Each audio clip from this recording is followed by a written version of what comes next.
Subscribe करे खातिर लाल button दबाई और भोजपुरी के ताजा अपडेट पहले पावे खातिर घंटी वाला बटन दबाई।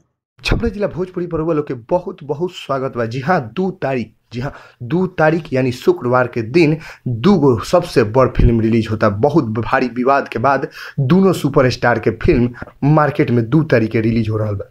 रुआ लोग के मालूम हो चाहिए कि खेसारी लाल यादव आए दिन लगातार कोनो न कोनो विवाद में फंसत नजर आ रहा बने।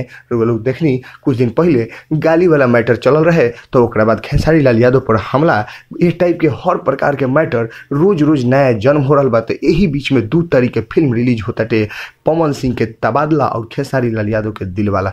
जी हाँ, दोनों फिल्म दोनों सुपरस्टार के जबरदस्त फिल्म बाटे और दोनों सुपरस्टार लोग के बीच में जंग छिड़े वाला बा। और सबसे दिलचस्प के बात ये बाटे कि दोनों फिल्म के हीरोइन एक ही आदमी बाटे, यानी अक्षरा सिंह। तबादला में भी अक्षरा सिंह नजर आई हन और दिलवाला में भी अक्षरा सिंह नजर आई हन। लेकिन अक्षरा सिंह के साथ केकर पसंद बाटे अब तो 2 तारीख के पता चली। काहे कि खेसारी लाल यादव के साथ पब्लिक के सहानुभूति उनकर लगातार हमला पर भइल लोग के दिखा रहा बाटे। तो उन्हें पवन सिंह भी अपन दिलचस्प, अपन दिल के चहेता लोग के फिल्म तबादला से कितना इंटरटेन करी हन, ई तो हमनी के देखे वाला समय बताई, हमनी के आगे आवे वाला समय बताई। हमनी के इंतजार करम सन कि जब दोनों सुपरस्टार के फिल्म सिनेमा हॉल में लगी तब केकरा तरफ से भीड़ ज़्यादा निकल के आ रहा बा, ई तो आवे वाला समय बताई। हमनी के इंतजार रही यही चीज़ के कि कब पवन सिंह और खेसारी लाल यादव के 2 तारीख आवता, यानी शुक्रवार के दिन दोनों जना के फिल्म रिलीज हो जाई। आ देखल यह दिलचस्प रही कि दोनों जना में से सबसे ज़्यादा भीड़ केकरा तरफ इकट्ठा हो रहा बटे।